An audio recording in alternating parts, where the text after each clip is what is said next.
আমি কত বড় আলেম হয়েছি, আমার মতো 10 লক্ষ মামুনুল হক জমা করলে ইমাম বুখারীর পায়ের ধুলাও হবে না। আমার মতো 20 কোটি মানুষ জমা করলে ইমামে আজম আবু হানিফা রাহমাতুল্লাহি আলাইহির পায়ের ধুলা হবে না। তো ইমামে আজম আবু হানিফা রাহমাতুল্লাহি আলাইহি যদি এত বড় আলেম হওয়ার পরেও তাকে নিগৃহীত হতে হয়, ইমামে মালিককে যদি নিগৃহীত হতে হয়, ইমামে আহমদ ইবনে হাম্বলকে যদি জুলুমের শিকার হতে হয়, ইমামে সুফিয়ানে সাউরীকে যদি দেশ ছাড়তে হয়, ইমামে বুখারীকে যদি মাদ্রাসা ছাড়তে হয়, হে উলামায়ে কেরাম, সব ছাড়তে হলে সব ছাড়তে হবে, কিন্তু ইলমে দ্বীনকে দুনিয়াদারদের সামনে অপমান করতে দেওয়া যাবে না। সুফিয়ানে সাউরী রাহমাতুল্লাহি আলাইহি কত বড় মুহাদ্দিস আলেমরা জানেন, হাদিসের এমন কোন পাতা খুঁজে পাওয়া যাবে না যেই পাতায় সুফিয়ানে সাউরী থেকে হাদিস বর্ণিত নেই।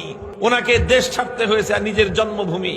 ইমাম বুখারী রাহমাতুল্লাহি আলাইহি ইসলামের ইতিহাসের আমিরুল মুমিনিন ফিল হাদিস, হাদিসের যুগের ইতিহাসের সম্রাট ইমাম বুখারী, তিনি নিজের মাতৃভূমিতে মৃত্যুবরণ করতে পারেন নাই। মাতৃভূমি ছাড়তে হয়েছে, দেশ ছাড়তে হয়েছে। শুধু দেশ নয়, যেই জায়গায় তিনি বুখারী শরীফ পাঠদান করতেন 90,000 ছাত্র ওনার কাছে পড়তো। 90,000 ছাত্র। শাসক খবর পাঠাইছে যে আপনার যেই বুখারী, আপনার যেই কিতাব, এটা দেখা যায় সারা দুনিয়ার সেরা নাম হয়ে গেছে আপনার, কাজে আমার ছেলেও আপনার কিতাবটা পড়তে চায়। তবে এই সমস্ত জনগণের সাথে গিয়ে 90,000 মানুষের ভিড়ে গিয়ে আমার ছেলে আপনার কাছে এই কিতাব পড়বে, এটা হয় না।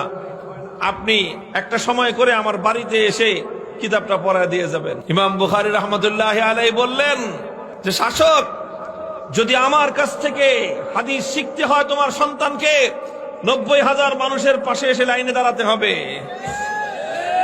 তাকে রাজদরবার থেকে ধুলার মাটিতে আসতে হবে, আমার সামনে হাঁটু গেড়ে বসতে হবে, আমার কাছ থেকে হাদিস শিখতে হবে।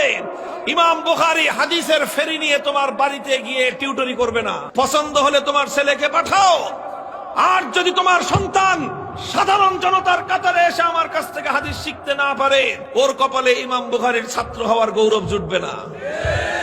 শাসক মনে করলো যেটা তো আমার সম্মানের উপর আঘাত করে বসলো। বাজাবাজি শুরু হয়ে গেল, বাজাবাজি শুরু হয়ে গেল। তাই আপনি তো দিলে ভালো করে এখানে পড়াইতে পারবেন না, ডিস্টার্ব শুরু করে দিছে। হাদিসের সবক পড়াবে, ডিস্টার্ব শুরু করছে। এটি নতুন আজকে না, এটি বলতেছি 1200 বছর আগের ইতিহাস। এটি মনে করছেন নতুন? আরে 1200 বছর আগের ইতিহাস। ইমাম বুখারী মাদ্রাসা ছাড়ছেন, প্রয়োজন নাই, সবক পড়াবো না, হাদিস পড়াবো না, কিন্তু আল্লাহর নবীর হাদিসের অসম্মান ইমাম বুখারী বরদাস্ত করে নেন নাই। ছেড়ে দিয়েছেন বুখারা, ছেড়ে দিয়েছেন বুখারা।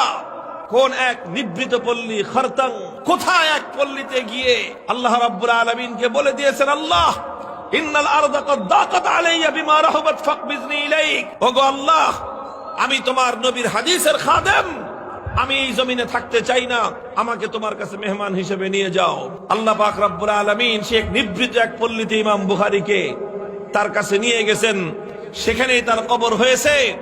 ইমাম বুখারীর যেখানে কবর হয়েছে, গোটা এলাকা ওনার দাফন করার পর ওনার কবরের সুবাসে সুবাসিত হয়ে গেছে।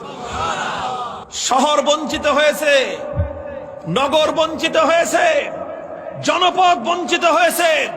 ইমাম বুখারী যেখানে গেছেন সেই এলাকা সুবাসিত হয়ে গেছে। ইতিহাস তো বহুত পুরানো, আর কার কথা বলবো?